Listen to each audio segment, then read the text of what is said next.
Bismillahirrahmanirrahim. Assalamualaikum warahmatullahi wabarakatuh. Bismillahi tawakkal 'ala Allah, la haula wala quwata illa billah. Asyhadu an la ilaha illallah wa asyhadu anna Muhammadan abduhu wa rasuluhu amma ba'du. Ya, perkenalkan nama saya Sugito. Saya mahasiswa Institut Agama Islam Al-Zaitun Indonesia dari Fakultas Tarbiyah, Prodi Pendidikan Bahasa Arab. Nah, hari ini saya akan menyampaikan ilmu mantik, yaitu dari buku karya Syekh Muhammad Nur Al-Ibrahimi, yang mana pada hari ini materi yang akan saya bahas adalah Al-Burhan.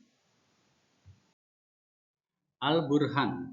Apa itu Al-Burhan? Sahabat, ada juga beberapa yang menyampaikan bahwa Al-Burhan itu sama dengan dalil burhani.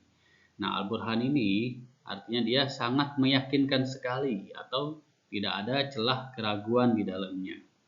Nah, menurut pengertiannya, adapun Al-Burhan adalah sesuatu yang tersusun dari premis-premis yang meyakinkan untuk melahirkan kesimpulan yang bersifat meyakinkan pula. Jadi di sini kalimat itu sudah yakin kebenarannya dan kesimpulan yang dihasilkan dari kalimat itu sifatnya juga meyakinkan mengenai kebenarannya. Nah, misal di sini ada contoh ya. 4 itu genap. Bagaimana seseorang bisa yakin bahwa 4 itu genap? 4 apabila dibagi 2, maka dia hasilnya sama dengan 2. Ya.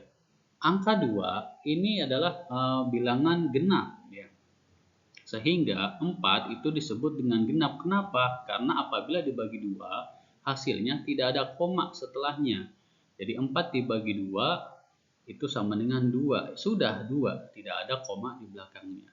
Gitu. Jadi premis atau gagasan yang mengatakan bahwa 4 itu genap itu meyakinkan dan kesimpulannya pun akan sangat meyakinkan pula. Nah, contoh yang kedua, apa itu? 5 itu adalah ganjil. Nah, kenapa 5 itu ganjil? Nah, menurut ilmu, menurut akal bahwasanya 5 jika dibagi 2 itu sama dengan 2,5. Dan di belakangnya ada komanya, ada angka setelahnya. Maka itu sama dengan disebut bilangan ganjil. Nah, seperti itu. Jadi, premis atau pernyataan 5 itu ganjil itu benar dan meyakinkan. Maka kesimpulannya pun adalah bersifat meyakinkan. Tidak ada keraguan di dalamnya bahwa 5 itu ganjil, 4 itu genap.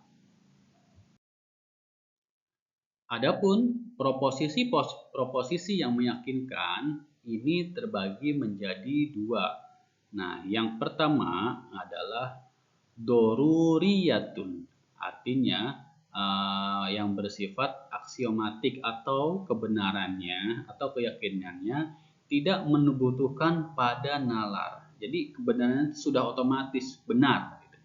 Nah, yang kedua adalah nadoriyatun, artinya apa? Kebenaran atau keyakinannya ini masih membutuhkan nalar atau kebenarannya dari premis-premis tersebut diperoleh melalui sebuah proses penalaran. Jadi tidak otomatis benar, harus dikoreksi dulu, harus dinalar dulu. Gitu.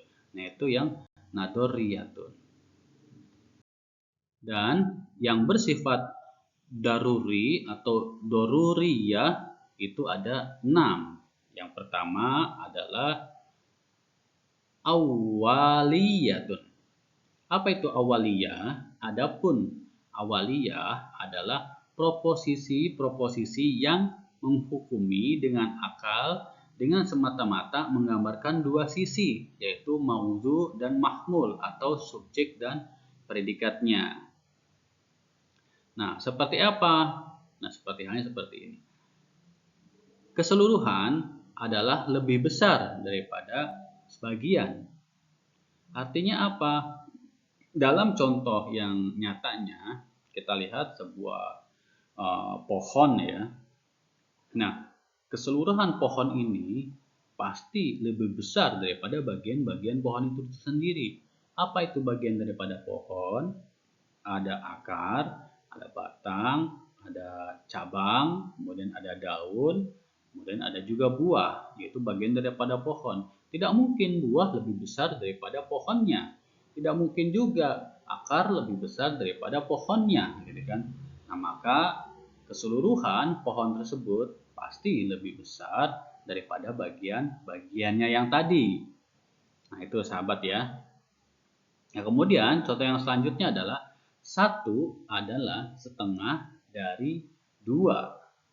Nah, ini jelas ya bahwa satu adalah merupakan setengah dari dua. Jadi jika dua itu dibagi, maka hasilnya sama dengan satu satu bagian. Nah, seperti itu ya.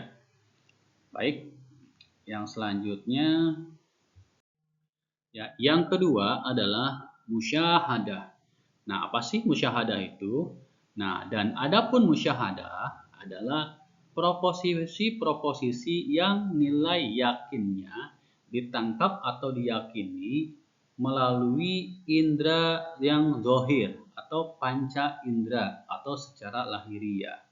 Nah, indera yang zahir itu ada apa saja sih? Ada indera penglihatan, ada indera peraba, ada indera penciuman, ada indera perasa, dan indera pendengaran. Nah, jadi proposisi yang disebut musyahadah adalah proposisi yang kebenarannya itu bisa diyakini atau diterima oleh akal apabila sudah dibuktikan pula dengan panca indera yang 5 tadi. Nah, misal contohnya adalah matahari bersinar.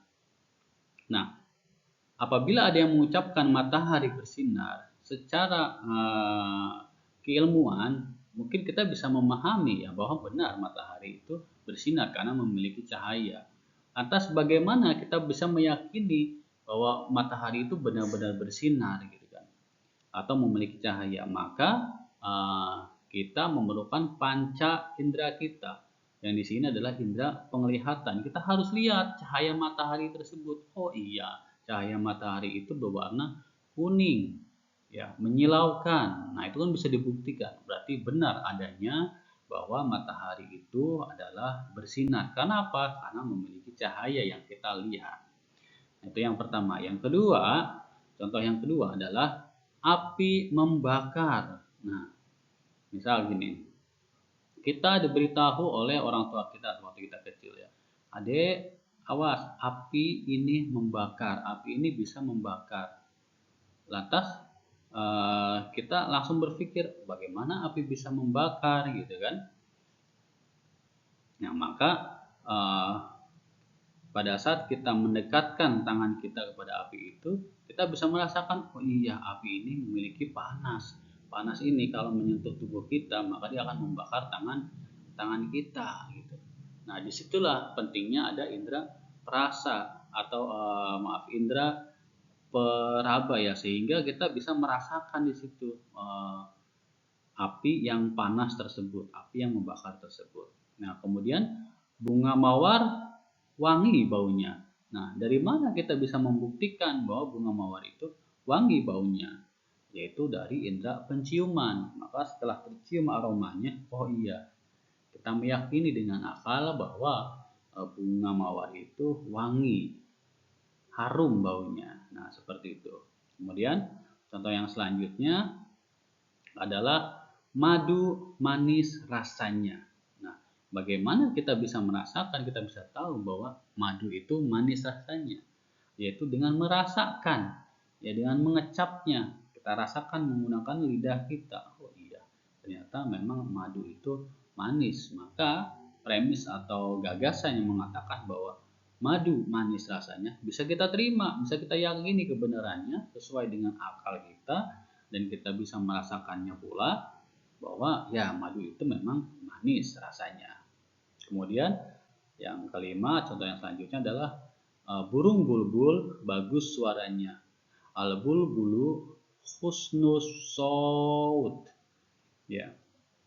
Sini burung bulbul bagus suaranya. Dari mana kita bisa mengetahui bahwa burung bulbul ini bagus suaranya? yaitu dari indera pendengaran kita. Maka kita dengarkan suara burung bulbul tersebut. Oh iya, setelah kita mendengarkan, setelah kita mendapatkan bukti bahwa kita meyakini untuk yang selanjutnya adalah burung bulbul ini memiliki suara yang sangat bagus sekali. Seperti itu. Yang selanjutnya atau yang ketiga adalah wijdaniyah. Nah, pengertiannya dan adapun wijdaniyah adalah proposisi-proposisi yang kebenarannya dapat ditangkap melalui indera batin. Nah, di luar indera zohir yang kedua tadi ya. Jadi melalui indera batin atau secara psikologis seseorang. Nah, contohnya seperti apa? Kita biasa menyebutkan gini, rasa lapar itu menyakitkan. Nah, dari mana kita meyakini bahwa rasa lapar itu meyakinkan? Nah, dari perasaan psikologis yang kita alami ya. Mungkin teman-teman di sini pernah mengalami rasa lapar itu, entah itu saat teman-teman berpuasa atau mungkin saat sibuk dengan pekerjaan sehingga lupa untuk memberikan asupan atau memberikan makan kepada tubuh kita. Maka di situ kita bisa merasakan rasa lapar itu yang menyakitkan, yang nyelekit gitu. Nah, di sini bukti atau fakta kebenarannya yang bisa merasakan siapa? Bukan dari indera lahir, bukan dari indera zohir, bukan dari indera pendengaran. Kita tidak bisa membenarkan kalau hanya mendengar dari pendengaran saja gitu kan. Maka di sini yang bisa merasakan bahwa rasa lapar itu menyakitkan itu adalah secara psikologis, secara psikis seseorang gitu. Yang di sini contohnya diri kita sendiri saat kita merasakan lapar, maka kita bisa membuktikan oh iya ternyata rasa lapar itu menyakitkan, lambung kita itu terasa menggigit seperti itu, badan mulai meriang, panas dingin dan sebagainya. Yang akhirnya selanjutnya adalah kunang-kunang, kemudian bisa juga berujung kepada pingsan. Nah itu ya akibat daripada rasa lapar yang menyakitkan. Nah kemudian premis yang berikutnya ada rasa takut itu mengganggu. Nah bagaimana rasa takut itu bisa dikatakan mengganggu? Contohnya seperti ini, kita berada dalam satu kamar, dalam satu kamar. Kita sedang asik-asiknya belajar seperti ini. Ya, sedang asik-asik belajar, kemudian tiba-tiba lampu padam, kemudian tiba-tiba jendela bergerak, ada suara-suara, maka timbul rasa takut. Nah, kita yang tadinya sedang asik masuk belajar, lantas merasa terganggu oleh suasana tersebut yang sedikit dalam tanda petik creepy ya, sedikit menakutkan gitu kan. Ada suara-suara aneh, ada pintu tiba-tiba terbuka, tiba-tiba angin berhembus seperti itu, lampu yang padam hidup itu kan langsung mengganggu semangat belajar kita. Nah itu rasa itu timbul secara psikologis dari diri kita.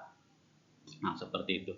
Kemudian an-najahu sarun. Nah kemudian keberhasilan itu menyenangkan. Loh bagaimana kita bisa merasakan keberhasilan itu menyenangkan? Nah ini kita apabila mendapatkan suatu keberhasilan atas sesuatu hal, misal contoh saya mampu melaksanakan bersepeda antara Jakarta hingga Bandung. Nah, pada saat saya mencapai finish di Bandung dengan kondisi fisik yang masih bugar, masih prima, masih nyaman. Nah, disitulah timbul perasaan yang sangat menyenangkan. Oh iya, saya sudah berhasil melampaui jalan yang luar biasa, yang jarak antara Jakarta dan Bandung ini yang cukup jauh, dan saya berhasil. Maka perasaan yang timbul di situ adalah perasaan yang menyenangkan untuk saya, karena apa yang sudah saya lakukan sebelum-sebelumnya, latihan-latihan yang sudah saya lakukan itu membuahkan hasil, yaitu finish di Bandung dengan happy, dengan bahagia. Nah disitulah rasa yang timbul dalam diri saya secara psikologis adalah perasaan yang menyenangkan, seperti itu. Nah, kemudian yang selanjutnya atau yang keempat adalah mujarrobah.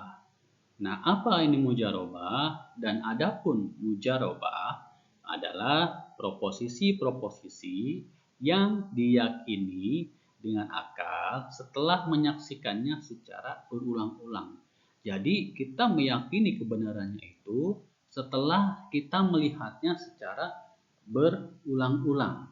Nah, contohnya seperti ini ya.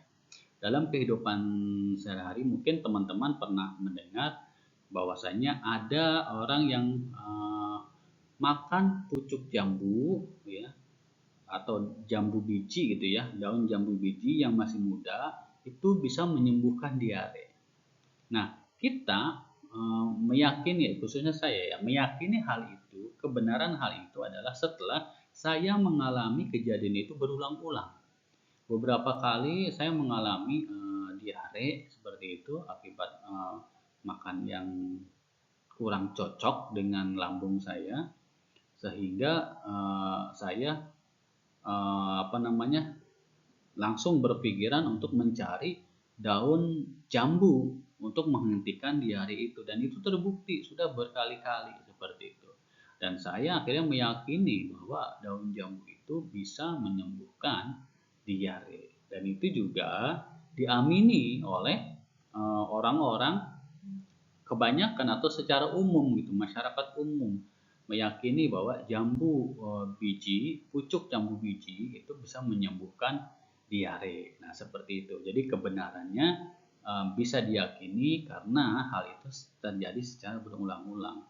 Mungkin kalau hanya satu kali itu tidak akan jadi sebuah kebenaran atau tidak akan menjadi sebuah keyakinan. Gitu. Jadi harus secara berulang-ulang. Seperti halnya adalah daun sena bersifat pencahar.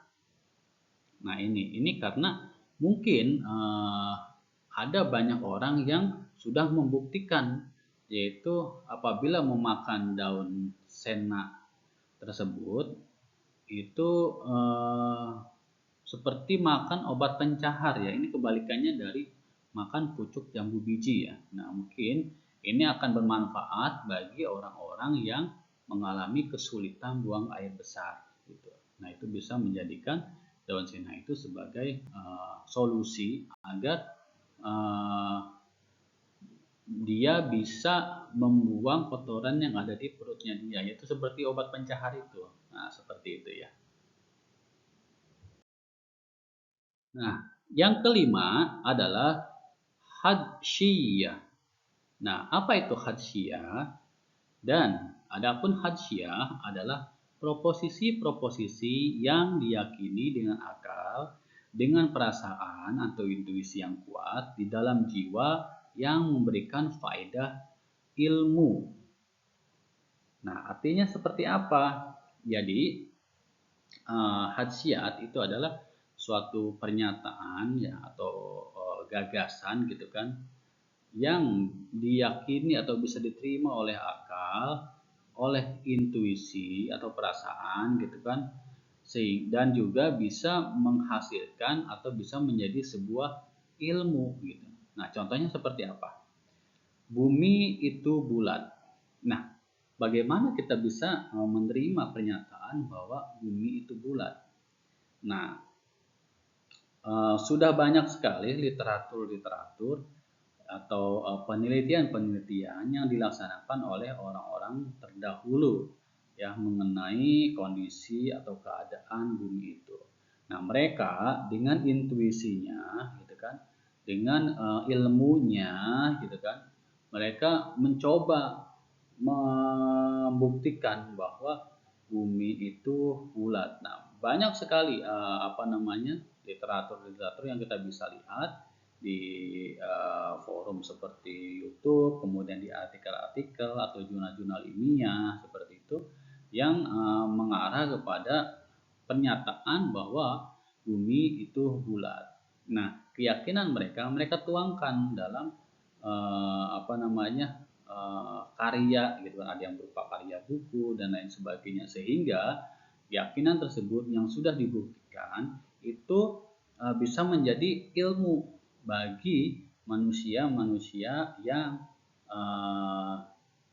yang berpikir tentunya ya, yang haus dengan keilmuan gitu kan, yang juga ingin membuktikan bahwa apakah bumi itu bulat ataukah bumi itu dalam bentuk yang lain, seperti itu. Nah, pembahasan mengenai bumi itu bulat ataupun bumi itu dalam bentuk yang lain, ini mungkin sampai hari ini itu masih ada sedikit perdebatan ya di sana. Akan tetapi di sini saya ingin menyampaikan bahwa al-hadsiyat itu adalah proposisi-proposisi yang diyakini oleh dengan akal, kemudian dengan perasaan atau intuisi yang kuat, nah kemudian menjadi sebuah keilmuan. Nah, itulah yang dibuat oleh peneliti-peneliti atau cendekiawan-cendekiawan pada masa yang dulu, seperti itu. Mereka punya keyakinan tentang sesuatu hal, maka dia teliti gitu kan. Kemudian apa yang dihasilkan setelahnya itu menjadi ilmu bagi masyarakat setelahnya. Seperti itu, sahabat.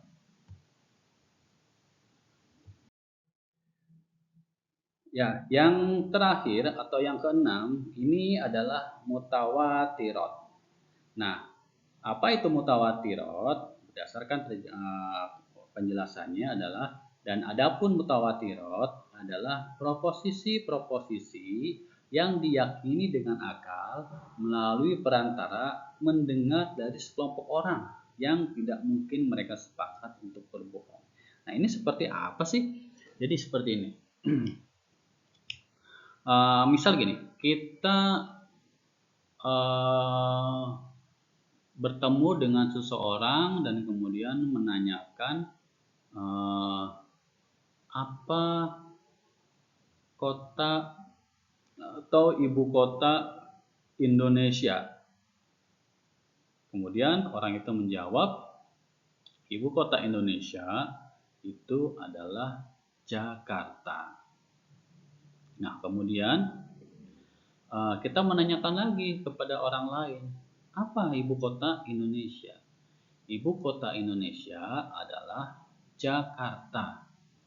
Nah, di sini jawaban Jakarta itu adalah jawaban yang kita terima dari orang lain atau sekelompok orang lain yang tidak mungkin mereka berbohong. Mereka mau berbohong pun itu tidak akan bisa, karena banyak bukti yang menyatakan bahwa benar Jakarta adalah ibu kota negara Indonesia. Nah, seperti halnya adalah Mekah berada di Hijaz. Apabila kita menanyakan hal itu kepada orang lain, kemudian apakah benar Mekah itu berada di Hijaz? Pasti jawabannya adalah Mekah berada di Hijaz. Dan mereka tidak akan mungkin bisa berbohong. Bagaimana mereka bisa mengatakan Mekah itu di Indonesia? Sedangkan fakta berbicara adalah Mekah berada di Hijaz. Maka kebenaran Mekah berada di Hijaz dari orang lain itu adalah kebenaran yang mutawatirat, yang artinya mereka tidak mungkin bersekongkol untuk melakukan sebuah kebohongan, karena faktanya memang seperti itu gitu. Mekah itu adalah berada di Hijaz. Sama seperti halnya Mesir berada di Afrika. Nah, Mesir berada di Afrika ini sebuah kebenaran yang mutlak yang harus diyakini. Karena apa? Karena secara fakta itu mengatakan demikian. Dan orang yang kita tanya, orang yang memberikan informasi kepada kita pun tidak mungkin mereka akan berbohong kepada kita. Karena secara faktanya adalah Mesir berada di Afrika. Oke, yang selanjutnya adalah nazariyah. Nah, apa itu nazariyah? Dan adapun nazariyah adalah proposisi-proposisi yang diyakini dengan akal, dengan perantara bernalar dan beristidlal. Apa itu beristidlal? Beristidlal itu adalah mencari dalil atau kebenaran hukumnya. Jadi, jika ada suatu proposisi-proposisi yang kebenarannya harus dilalui atau harus dicari dengan cara beristidlal, maka itu adalah disebut nazariyah. Nah, contohnya apa? Contohnya adalah alam itu baru. Nah, dari mana kita mengetahui alam itu baru, atau apa dalilnya sehingga ada premis yang mengatakan bahwa alam itu baru. Nah, ini kan masih bersifat nazari, masih bersifat spekulatif ya. Maka dibutuhkan penalaran atau dalil yang meyakinkan sehingga premis atau penyataan alam itu baru itu bisa diterima keyakinannya. Nah, maka pernyataan atas alam itu baru bisa didukung dengan dalilnya. Apa itu dalilnya? Bahwa al-alamu mutaghayyirun wa kullu mutaghayyirin hadisun. Jadi alam itu berubah dan setiap sesuatu yang berubah itu adalah baru. Nah, maka setelah kita mendapatkan dalil daripada alam itu baru adalah bersifat yakin. Jadi setelah kita mengetahui dalilnya, maka kita meyakini kebenarannya gitu kan. Maka kias yang tadi masih bersifat spekulatif, sekarang sudah bisa diketahui kebenarannya atau kekuatan kebenarannya dari apa? Dari dalilnya, seperti itu ya. Ya, demikian yang bisa saya sampaikan. Walhamdulillahirabbil alamin.